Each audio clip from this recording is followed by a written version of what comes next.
Hi friends, +1 model exam Monday economics exam വരികയാണ്. അപ്പോൾ ഇതുവരെ ഒന്നും പഠിക്കാത്തവരാണെങ്കിൽ 100% ഉറപ്പായിട്ട് വരുന്ന 5 ക്വസ്റ്റ്യൻ ഞാൻ ഇവിടെ ഓർമ്മിപ്പിക്കുകയാണ്. ഇതുവരെ ഒന്നും പഠിക്കാത്തവരാണെങ്കിൽ പോലും ഈ 5 ക്വസ്റ്റ്യൻ പെർഫെക്റ്റായി പഠിച്ച് നിങ്ങൾ ആൻസർ എഴുതിയാൽ കൂളായി നിങ്ങൾ പാസ്സായി കഴിഞ്ഞു. അതിനു പുറമെ ഒരു 99% ഉറപ്പായിട്ട് വരുന്ന കുറച്ച് ക്വസ്റ്റ്യൻസ് കൂടി ഞാൻ ഓർമ്മിപ്പിക്കുകയാണ്. ഇതും കൂടി പഠിച്ച് പോയാൽ ഹാപ്പിയായി എക്സാം എഴുതി നിങ്ങൾക്ക് വരാവുന്നതാണ്. ഫസ്റ്റ് വൺ, അതായത് സ്റ്റാറ്റിസ്റ്റിക്സിലെ first chapter question importance of statistics in economics. Minimum 3 മാർക്കിനത് ചോദിക്കുന്നതായിരിക്കും. സാമ്പത്തിക ശാസ്ത്രത്തിൽ സാങ്കേതികത്വത്തിൻ്റെ പ്രാധാന്യം എന്താണ്, അല്ലെങ്കിൽ സ്റ്റാറ്റിസ്റ്റിക്സിൻ്റെ പ്രാധാന്യം. പിന്നെ സ്റ്റാറ്റിസ്റ്റിക്സിലെ ഷുവർ ക്വസ്റ്റ്യൻ 8 മാർക്കിൻ്റെ mean median mode, continuous series mean median mode കാണുന്നത് ഉറപ്പായിട്ട് പഠിച്ചിട്ട് പോയിക്കോളൂ, ഷുവർ ക്വസ്റ്റ്യൻ. പിന്നെ statistics last chapter question steps of a project, steps of a project report. അത് ചിലപ്പോൾ 2 മാർക്കിനായിരിക്കും. എന്തായാലും 13 മാർക്കിൻ്റെ ഷുവർ ക്വസ്റ്റ്യൻസാണ് ഞാൻ സ്റ്റാറ്റിസ്റ്റിക്സ് ഓർമ്മിപ്പിച്ചത്. Steps of a project, mean median mode, importance of statistics in economics. പിന്നെ ഇന്ത്യൻ ഇക്കോണമിയിലേക്ക് വരികയാണെങ്കിൽ 8 മാർക്കിൻ്റെ question sustainable development, strategies of sustainable development.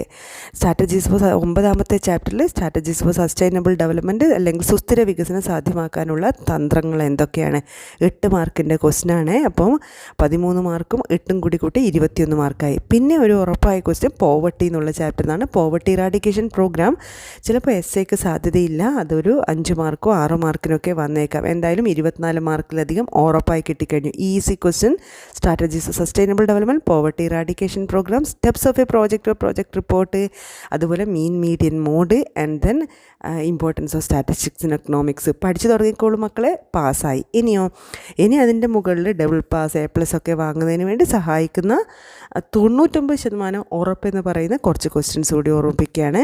അതിലൊന്നാമത്തേത് സ്റ്റാറ്റിസ്റ്റിക്സിലെ scatter diagram, അതായത് പെർഫെക്റ്റ്ലി പോസിറ്റീവ്, പെർഫെക്റ്റ് നെഗറ്റീവ്, അതുപോലെ നോൺ ലീനിയർ കോറിലേഷൻ, സീറോ കോറിലേഷൻ്റെ ഒക്കെ graph just ഒന്ന് നോക്കിക്കോളൂ, വരച്ചൊന്ന് പഠിച്ചോളൂ. പിന്നെ ogive, less than ogive and more than ogive വരയ്ക്കുന്നത് ഉറപ്പാണ്, പഠിച്ചോളൂ. പിന്നെ ഫ്രീക്വൻസി ഡിസ്ട്രിബ്യൂഷൻ വിത്ത് ടാലി മാർക്ക്, കുറച്ച് ഡാറ്റ 30 50 ഡാറ്റ തന്നിട്ട് അല്ലെങ്കിൽ വാല്യൂസ് തന്നിട്ട് ക്ലാസ് ഇൻ്റർവെൽ പറയും, എക്സ്ക്ലൂസീവ് ക്ലാസ്സോ ഇൻക്ലൂസീവ് ക്ലാസ്സോ എന്ന് പറയും. അതുപ്രകാരം നമ്മൾ ക്ലാസ്സസ് ഉണ്ടാക്കൂ. ടാലി മാർക്ക് ചെയ്തുകൊണ്ട് തന്നെ ഫ്രീക്വൻസി കണ്ടുപിടിക്കൂ. ജസ്റ്റ് കള്ളനും പോലീസും കളിക്കുന്ന പോലെ നമുക്ക് കളിക്കാം. 5 മാർക്ക് ഉറപ്പാണ്. ഓക്കെ, അതേപോലെ തന്നെ ഇമ്പോർട്ടൻ്റ് ആയ ഒരു ക്വസ്റ്റ്യനാണ് Indian economy last chapter developmental strategies of China. നമുക്ക് പ്രതീക്ഷിക്കാവുന്നതാണ്.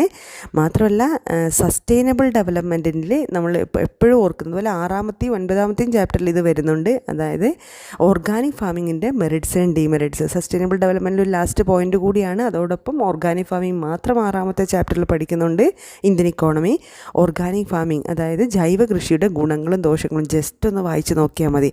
അതുപോലെ തന്നെ ഇന്ത്യൻ ഇക്കോണമി 5ാമത്തെ ചാപ്റ്ററിൽ sources of human capital formation, മനുഷ്യ വികസന സൂചികയുടെ ഉറവിടങ്ങൾ എന്തൊക്കെയാണ്, മനുഷ്യ വികസനത്തിൻ്റെ ഉറവിടങ്ങൾ, education, health, job training, migration, നമ്മൾ കുറച്ച് കാര്യങ്ങൾ പഠിക്കുന്നില്ലേ, ഇൻഫർമേഷൻ. ഒരു 5 പോയിൻ്റാണ്. ചിലപ്പോൾ അത് 5 മാർക്കിന് തന്നെ ആയിരിക്കും ചോദിക്കുന്നത്. വിത്ത് എക്സ്പ്ലനേഷൻ കൊടുക്കൂ. Sources of human capital formation. പിന്നെ ഒരു ക്വസ്റ്റ്യൻ വരാനുള്ളത് 9ാമത്തെ ചാപ്റ്ററിൽ നമ്മൾ സ്ട്രാറ്റജി പറഞ്ഞു കഴിഞ്ഞു.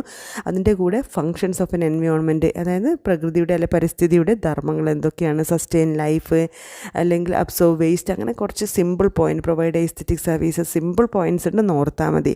പിന്നെ 3ാമത്തെ ചാപ്റ്റർ ഒരു എസ്സേ ആയിട്ട് വരാൻ സാധ്യതയുണ്ട്. അതായത് ന്യൂ ഇക്വിലിബ്രിയം, ലിബറലൈസേഷൻ, പ്രൈവറ്റൈസേഷൻ, ഗ്ലോബലൈസേഷനിൽ ലിബറലൈസേഷൻ, ഡിഫറെൻറ്റ് സെക്ടേഴ്സ്, അതായത് liberalisation, tax sector, financial sector, ഇങ്ങനെ foreign exchange sector, industrial sector, ഇങ്ങനെ കുറച്ച് കാര്യങ്ങൾ പറയുന്നുണ്ട്.